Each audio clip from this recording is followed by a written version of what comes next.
Berlin, 1945, a crumbling capital in the final convulsions of the Third Reich, where boys in oversized uniforms patrolled streets once guarded by seasoned soldiers. Across Europe, as the Nazi war machine faltered, a different kind of force stepped out of the shadows, children molded into instruments of a collapsing regime. Most people today imagine these young faces as tragic symbols of desperation, last-minute conscripts thrown into a hopeless fight. But behind that familiar picture lies a far more unsettling truth, one buried beneath selective memory and the softer stories we prefer to tell. This episode pulls back the curtain on that hidden reality and traces how an entire generation was shaped for something far darker than simple battlefield duty. The Hitler Youth was established not merely as a youth organization, but as a forge for soldiers.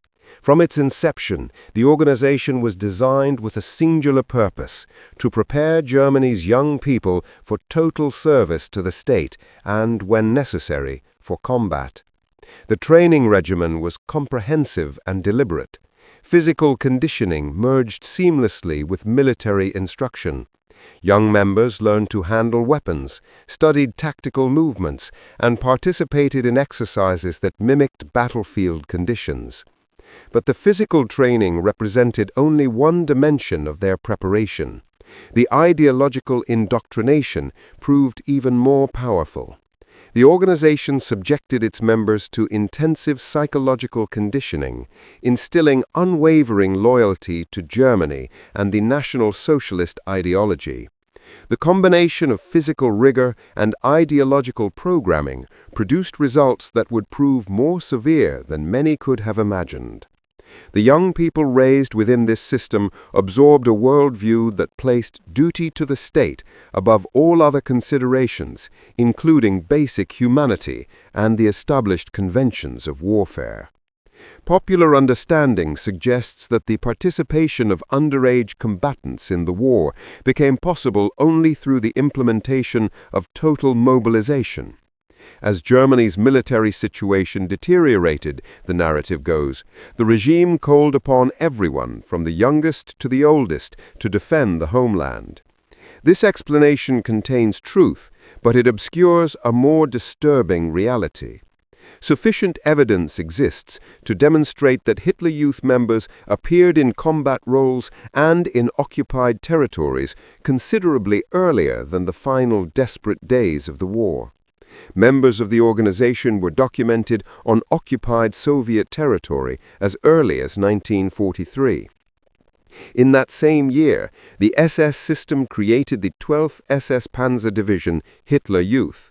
This unit recruited the finest specimens from the organization, specifically targeting those born in 1926.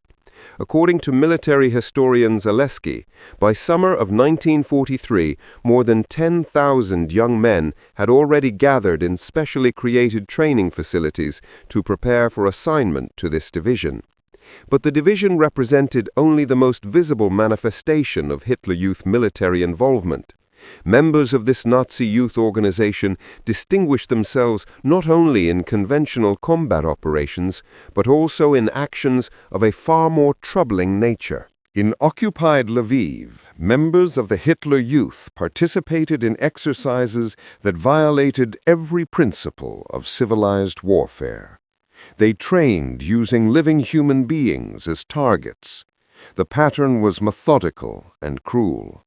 Members would seize civilians without discrimination, arrange them by height, and proceed to eliminate them one by one. These were not combat operations against armed enemies. These were deliberate acts against defenseless people, conducted as training exercises. The participation extended beyond young men. Female members of the organization, known as Blitzmädel, received specialized training in the use of rapid-fire weapons. These young women transformed what should have been impossible into grotesque reality. The female Hitler Youth members created something that witnesses described as a theatrical performance of death. The victims themselves served as audience members, alongside garrison officers who attended with their spouses, as if attending an evening's entertainment. The performance began with a staged hunt. The young women fired upon elderly people, women, and teenagers, moving between targets with practiced efficiency. Then the spectacle descended into something even more depraved. The perpetrators threw the smallest children into the air, attempting to strike them in the head before they fell. This was not the chaos of battlefield violence. This was organized, systematic cruelty transformed into entertainment. The calculated nature of these actions reveals something profound about the psychological conditioning these young people had undergone. Several historians have documented that Hitler Youth members also served within the concentration camp guard system. Many of these young perpetrators avoided prosecution after the war solely because of their age. The idea that teenagers could serve as some of the most brutal enforcers in the camp system seemed incomprehensible to post-war investigators. This age-based oversight resulted in a significant gap in post-war justice. Crimes were committed, witnesses testified to their occurrence, but the perpetrators escaped accountability because tribunals could not reconcile the youth of the accused with the severity of the crimes. This circumstance also explains why relatively little documentary evidence of Hitler Youth activities has been preserved. The records that do exist face two fates: deliberate suppression or systematic removal from the historical record. The full scope of their involvement remains obscured by this dual mechanism of concealment. Multiple American and British military personnel noted a disturbing pattern during their advance through German-held territory. The greatest displays of cruelty and inhumanity came not from regular Wehrmacht soldiers, but from young combatants trained by the Hitler Youth organization. Lieutenant Colonel Robert Daniel recounted his experience during the liberation of Bergen-Belsen concentration camp. His testimony included a specific encounter with Nazi perpetrators at the site. 4 young SS members stood at the camp, possibly Hitler Youth given their extreme youth. They fired upon elderly prisoners and sick detainees, deliberately aiming at sensitive areas of the body to maximize suffering. Daniel reported eliminating 3 of these individuals while the 4th escaped. The testimony reveals not just isolated incidents, but a pattern. Veterans consistently observed exceptional brutality among Hitler Youth combatants. Many captured members faced accusations of specific crimes, yet for unexplained reasons, these accusations rarely progressed to formal prosecution. Standard military convention dictated that soldiers captured in battlefield conditions received treatment as prisoners of war. Infantry soldiers engaged in conventional combat operations could not reasonably face charges for simply fighting as soldiers. A soldier remains a soldier. Yet observers noted that Hitler Youth units categorically refused to take prisoners. They eliminated captured enemy personnel without exception. This behavior violated the established laws of warfare and provoked predictable responses. Enraged Allied soldiers witnessing this pattern ceased showing mercy to Hitler Youth combatants they encountered.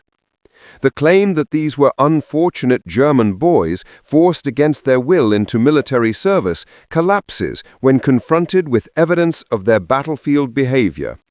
No one compelled these young combatants to commit acts of brutality against prisoners and wounded personnel.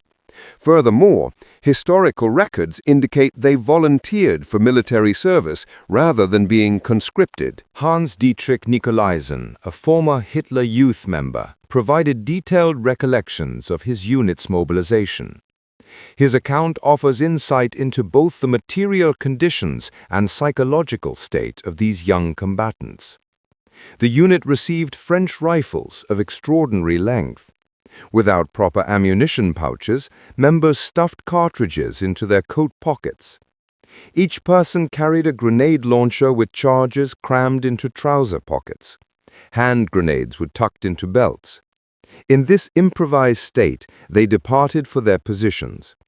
But Nicolaisen's account extends beyond mere logistical details. He described at length the fervent combat spirit with which these supposedly unfortunate children marched to war. This was not reluctant compliance with forced conscription. This was enthusiastic embrace of violent purpose. Even experienced frontline veterans expressed shock at the extreme brutality displayed by these young combatants. Soldiers and officers from various units recounted how Hitler Youth members ruthlessly eliminated or beat to death prisoners who fell into their hands. Those captured by Hitler Youth forces faced prolonged and agonizing ends. Fragmentary accounts describe how these young combatants deliberately set fire to wounded soldiers lying in streets. They purposefully ignited crew members who had escaped from destroyed tanks. The warlike fervor and frenzied behavior of Hitler Youth units frequently confounded those who encountered them. Multiple instances occurred where Allied soldiers discovered Hitler Youth members in the act of abusing prisoners or wounded personnel. Witnesses expressed profound shock at the inhumanity and extreme cruelty these young people displayed. The young combatants of the Hitler Youth acknowledged no rules of warfare and demonstrated no intention of observing established conventions. More disturbingly, they appeared to lack fundamental survival instinct. Some proved willing to embrace death if it meant achieving even a minor and temporary tactical advantage.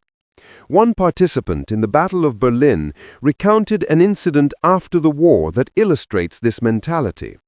During urban combat, he suffered wounds when a young boy in Hitler Youth uniform fired a Panzerfaust anti-tank weapon at him. A single soldier. The child had used a weapon designed to destroy armored vehicles to hunt an individual infantryman.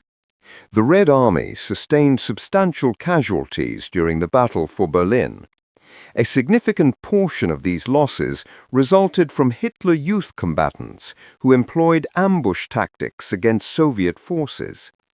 These young fighters would lie in wait for soldiers or officers, then attack suddenly and without warning. After the official capitulation, substantial numbers of Hitler Youth members continued operations, shooting Soviet personnel with sniper rifles from concealed positions. The victims of Hitler Youth actions during this period extended beyond military personnel. Liberated prisoners from concentration camps fell victim to their attacks. Local civilians who approached Soviet soldiers for assistance were targeted. Essentially, any person could become a victim of these young perpetrators. Historical accuracy demands acknowledgement that not all Hitler Youth members engaged in such actions. Some individuals within the organization saved wounded personnel rather than harming them. Individual variation existed within the ranks. However, even fragmentary historical evidence strongly suggests that the Hitler Youth phenomenon represents an entire unexplored dimension of crimes against humanity. These violations continued to be suppressed or minimized in historical discourse to this day. Consider specific examples. A vehicle carrying wounded personnel deliberately set ablaze. Medical personnel eliminated in a hastily established field hospital within a half-destroyed building. These actions were not the work of regular military forces. These were the actions of Hitler Youth members. Few people today realize that within Germany itself, the Hitler Youth bore direct responsibilities typically assigned to military forces.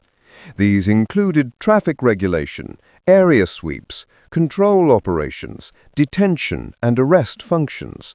Documentation of their activities in these roles remains almost entirely unpublished to the present day. The historical record contains vast gaps where evidence of Hitler Youth operations should exist. The post-war period saw mass accusations leveled against captured Hitler Youth members, yet, for reasons that remain unclear, these accusations rarely advanced beyond the initial charges. Formal prosecutions proved remarkably rare given the scale of alleged crimes. This failure of accountability stemmed partly from the youth of the accused. Post-war tribunals struggled to reconcile the age of defendants with the severity of crimes attributed to them. This cognitive dissonance resulted in systematic under-prosecution of Hitler Youth members. The consequence of this failure extends to the present day. An entire category of World War II crimes remains inadequately documented, insufficiently studied, and rarely discussed in mainstream historical literature. The Hitler Youth phenomenon demonstrates the devastating effectiveness of systematic indoctrination. The organization took children and adolescents during their most formative years and subjected them to intensive physical training combined with relentless ideological conditioning. The results proved that human conscience and basic morality are not immutable traits, but can be systematically eroded through deliberate psychological manipulation. The transformation of young people into perpetrators of extreme violence occurred not through coercion, but through conditioning that made such violence seem not only acceptable, but necessary and honorable. This reality carries profound implications for understanding how totalitarian systems function. The Nazi regime understood that controlling youth meant controlling the future. By capturing minds during their most malleable phase, the system created a generation of true believers willing to commit acts that would have been unthinkable to previous generations raised under different values. The limited documentation and systematic suppression of Hitler Youth crimes follows a familiar pattern in post-war historical treatment. Certain categories of wartime crimes received extensive documentation and prosecution. Others, like the full scope of Hitler Youth activities, remained in the shadows. Multiple factors contributed to this concealment. The youth of the perpetrators created psychological barriers to prosecution. The chaos of the immediate post-war period allowed many to disappear into civilian life without thorough investigation. The focus on senior Nazi officials meant lower-level perpetrators often escaped scrutiny. Furthermore, the narrative of victimized children forced into military service proved more palatable than the darker reality of young volunteers embracing violent ideology. Popular culture and simplified historical accounts preferred the more comfortable story to the more complex and disturbing truth. The Hitler Youth experience offers crucial insights into how extremist ideologies recruit and radicalize young people. The pattern visible in World War II Germany reappears in various forms throughout subsequent history whenever authoritarian movements seek to build power. The combination of physical training, ideological indoctrination, peer pressure, and the promise of purpose and belonging creates a powerful force for recruitment. Young people seeking identity and meaning prove particularly vulnerable to systems that offer clear answers and a sense of historical mission. Understanding this pattern becomes essential for recognizing and countering extremist recruitment in any era. The mechanics of radicalization remain remarkably consistent across different ideologies and time periods. The Hitler Youth represents perhaps the most thoroughly documented case study of this process in action. The complete story of the Hitler Youth during World War II remains partially hidden, obscured by gaps in documentation, failures of post-war justice, and a general reluctance to confront the full scope of their actions. What evidence does exist paints a picture far darker and more complex than popular understanding suggests. These were not simply unfortunate children forced into military service during Germany's final desperate days. Many volunteered. They received extensive training. They absorbed ideological conditioning that transformed them into true believers willing to commit acts of extraordinary cruelty. Their actions ranged from conventional combat operations to systematic violations of warfare conventions, to participation in organized mass violence against civilians and prisoners. Some served in concentration camps, others conducted brutal operations in occupied territories. Many refused to take prisoners and treated wounded enemies with calculated cruelty. The failure to fully document and prosecute these crimes created a significant gap in historical justice. The youth of the perpetrators provided convenient cover for avoiding accountability. The discomfort of confronting the reality that teenagers could serve as brutal enforcers of Nazi policies led to systematic under-examination of their role. This historical amnesia carries consequences. It prevents full understanding of how the Nazi system functioned. It obscures crucial lessons about the effects of indoctrination on young people. It allows a sanitized narrative to replace the more complex and disturbing reality. The evidence that survives, though fragmentary, demands acknowledgement. The testimony of witnesses, the accounts of Allied personnel, the limited documentation that escaped destruction, all point toward the same conclusion. The Hitler Youth organization produced not just soldiers, but individuals capable of extreme violence who often operated without the restraints that governed even regular military forces. Confronting this history proves uncomfortable. The image of young people as perpetrators rather than victims challenges preferred narratives. Yet historical truth requires confronting uncomfortable realities. The full story of World War II includes not just the crimes of senior Nazi officials, but also the actions of young people who embraced violent ideology and acted upon it with devastating consequences. The Hitler Youth phenomenon stands as a stark warning about the dangers of systematic indoctrination, the vulnerability of young people to extremist ideologies, and the catastrophic results when an entire generation receives training in violence combined with conditioning that overrides basic human conscience. These lessons remain relevant. Understanding how the Nazi regime transformed children into perpetrators provides crucial insights applicable to any era or ideology that seeks to radicalize youth. The machinery of indoctrination, the techniques of recruitment, the psychology of radicalization, all are visible in this historical case study. The gaps in historical documentation must be acknowledged, but cannot be allowed to erase this chapter from historical consciousness. The voices of witnesses, the testimony of those who encountered Hitler Youth members in combat and in occupied territories, the fragmentary records that survive, all deserve preservation and study. Only through honest examination of the full historical record, including its most disturbing elements, can we truly understand the depth of World War II's catastrophe and extract the lessons necessary to prevent such horrors from recurring. The story of the Hitler Youth, in all its complexity and darkness, forms an essential part of that historical record. The young people raised in this system became both victims and perpetrators, shaped by forces beyond their initial control, but ultimately responsible for their actions. Their story serves as a reminder that evil does not require adult perpetrators, that ideology can override conscience, and that the systematic corruption of youth represents one of totalitarianism's most devastating weapons. This examination represents not an attack on those who were children during this period, but an honest accounting of historical reality.